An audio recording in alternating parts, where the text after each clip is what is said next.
something that is very easy to manipulate. So first of all, maybe there were people who got followers because they earned it, but also because it started to get easy to rig the system once more. It's easy to buy followers, it's easy to buy engagement, it's easy to move your friends to be like, hey, can you comment? It's easy to rig the system. Now suddenly, what maybe had more status before or more hierarchy before, it gets diluted again. It doesn't mean that whoever has a ton of followers, that they don't have talent or mastery, because you gotta maintain it. But it also means that because anyone can now play, the marketplace is becoming very noisy. Hello my dearest entrepreneur friends, welcome back to another video.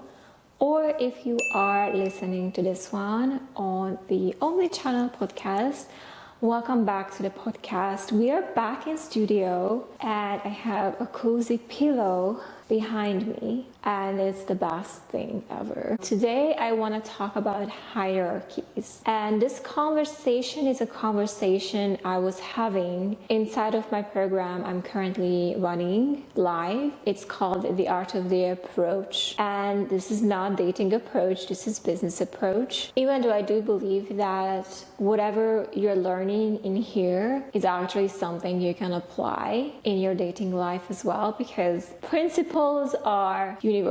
But this is about business approaches. How do we approach people in a way that is respectful, unique, and memorable, and that doesn't make them run away far from us? So in the conversation of the art of the approach, we have a module that I just delivered live about 2 days ago, and this module is about status immunity. And status immunity means, in a nutshell, when you're facing another person, you don't start to minimize yourself or overcompensate. Like, you don't go to low status or try to one-up the other person, but you're able to meet them at eye level, no matter who they are. And it's not about not recognizing someone's achievements or someone's work. It's about recognizing their work, but also recognizing yours as well, and meeting them as humans. Hashtag human to human, since that's the body of work I'm building anyway. Side note over. So in that conversation, we talked about hierarchies first, and I want to kind of share that bit with you right now, because the way hierarchies are and were in the past and the now is completely different, and I want to bring a brand new way to think about it as well. Once upon a time, back in the days, hierarchies actually had a function. And if you think about the elders, the one with the wisdom, their hierarchy came from lived experience. Their hierarchy in the society came from the fact that they've been through some shit,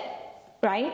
So because they'd been through some shit, they lived through storms, naturally society or even within a family can look up to them and be like, yeah, you know some things, like you can tell us where not to go or how to not get eaten by a bear. That's so helpful. So their hierarchy came from lived experience. It came from going through life and living life longer than the people who were younger. And because of that, they naturally got hierarchy and then naturally got respect because they were elders. It was stewardship, and it was about just simply having more experience in life that naturally granted them hierarchy. And it wasn't a power move. It wasn't a I'm dominating because I live longer. It was genuinely given to them out of respect for their experience, and them giving that wisdom and experience back to the people who are younger. That was hierarchy back in the days. It wasn't forced out of people.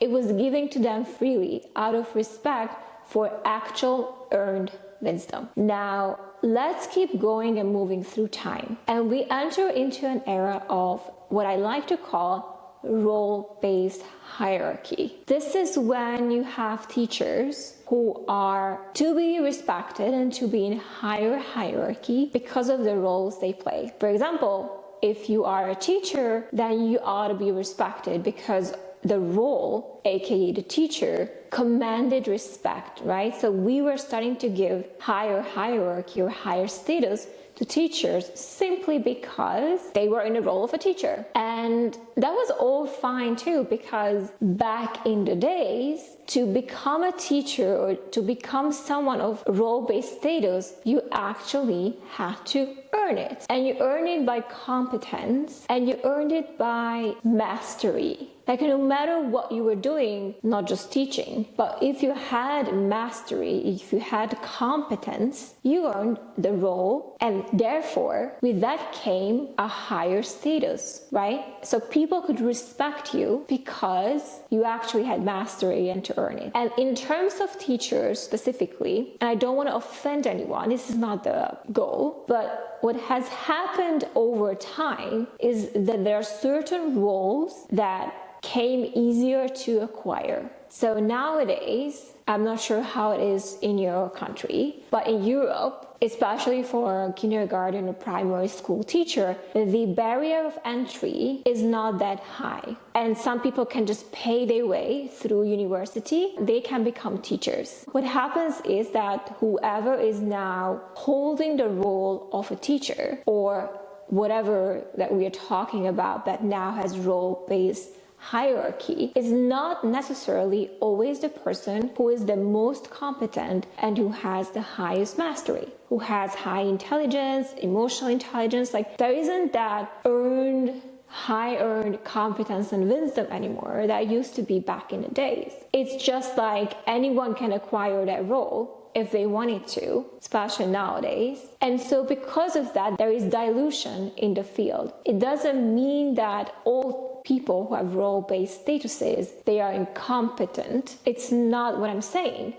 What I'm saying is because there is dilution of role-based statuses, it started to lose its own essence. So people now naturally like, okay, well, anyone can be like that. Anyone can do that. So as society, we're no longer looking at that role specifically and be like, well, I respect it so much. It became this, well, not so much because, yeah, like anyone can do this, basically. Does that make sense? So it's not because there's something wrong, but it's because it's got wider that it started to lose its own hierarchy. And because the entry was lowered. And as society, we naturally started to shift to look at different metrics. And we arrive in the era of social media. What we have started to do is we are trying to look at external markers like amount of followers, engagements, visibility. And what ended up happening is that that's what we thought, okay, if you have followers, if you have engagement, if you have attention, visibility, in the brain it goes, oh, you must be someone who's very high status. You must be very high in your hierarchy, and of course money and all those things. But we started to kind of add attention, visibility, external markers, followers, engagements as a marker, as a signal of hierarchy and status and high status. Does it make sense? And what really is behind it is something that is very easy to manipulate. So first of all, maybe there were people who got followers because they earned it, but also because it started to get easy to rig the system once more. It's easy to buy followers, it's easy to buy engagement, it's easy to move your friends to be like, hey, can you comment? It's easy to rig the system. Now suddenly, what maybe had more status before or more hierarchy before, it gets diluted again. It doesn't mean that whoever has a ton of followers that they don't have talent or mastery, because you gotta maintain it. But it also means that because anyone can now play, the marketplace is becoming very noisy. And on top of that, what used to be actual competence and mastery has now become who is louder, who's noisier, who is more daring, who is more manic, as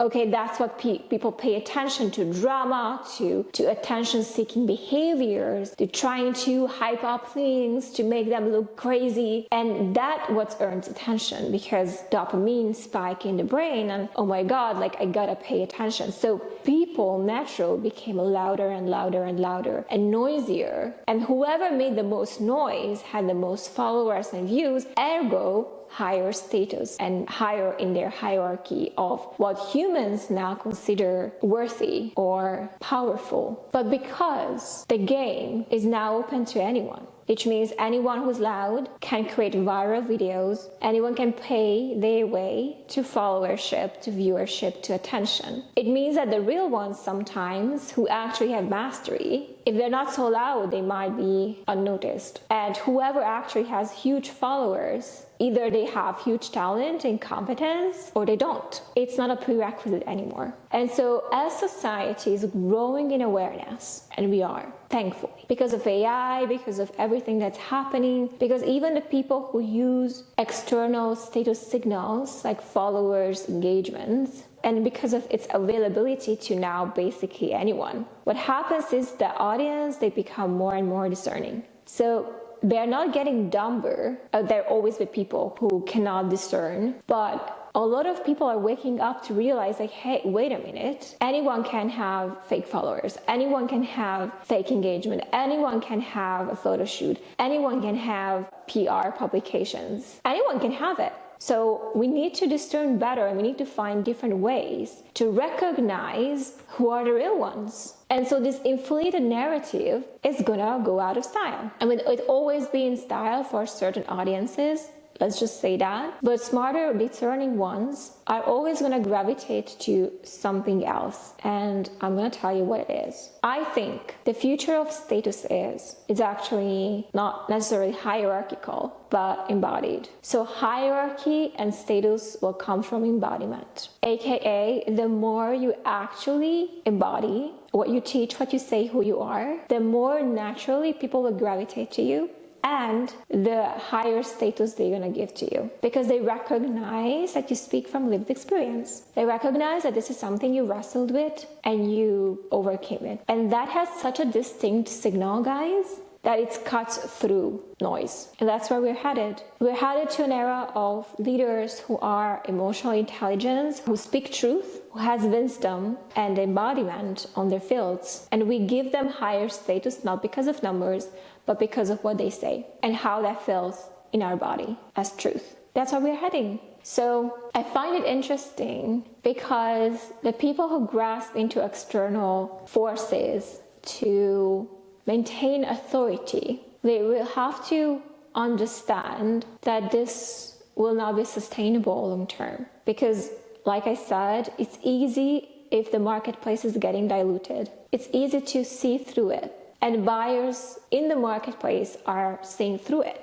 This is hilarious, and I can't believe I'm saying this, but the other day, actually yesterday, I have one of my Facebook friends, he's a sales coach, sales trainer, huge business around sales professional training. And I remember this person was writing a post about, hey, like, you guys are doing such a shitty job in DMs, and you're so amateurs, and here's what you do instead. You just start friending people, you comment 7 to 10 times something genuine, and you reach out to them, say glad to be connected, and you shoot your shot. And I commented that that would not work with me, because they would lose me at I'm glad to be connected, and when you're shooting your shot. Because to me, that would retroactively invalidate everything they did before, and I would think to myself, okay, so you only did that because you had an agenda. It was part of a 7 to 10 step process in coming here, and I don't have respect for that. I track intent, not the actual what they did, because I knew it was always to lead somewhere. It was never truthful, it was never pure, it was always agenda driven. And there's nothing wrong with agendas. What I'm saying is, if you only do things, you only act nice, if you only comment and engage so that you can sell, come on now. And you think people don't get it, they don't see through it, then you're thinking that your buyers are not very smart. And there's nothing wrong with having a strategy. It's just that you have to recognize that we are living in an era where trust is not earned through 7 to 10 comments and DMs to shoot your shot. It's earned through time, truth, recognition, resonance, actually giving a crap and making people feel seen and understood, not to sell them, but because you care. So this conversation is something we go deeper in the art of the approach, especially in the lines of the status immunity, which we talked about 2 days ago. If you want to come into the art of the approach, you can still come in. It's now priced at $97, and we already have 4 modules available to watch inside of the program, including status immunity, and you have lifetime access to the replay if you come in. So if you want to come in, link in the description. Once you register, you receive an email with a link to our private group where the live recordings will be. Plus, we have one more module dropping around pacing. So if you're interested in watching that, or learning more about status immunity, or learning more about how to approach people well in a way that's not mainstream, then you can still come in, link in the description of this video. Well, thank you so much for watching and listening to this one, regardless if you come or not. I think we should have more of these conversations because it matters. And thanks so much for being here, and I'll see you guys very soon.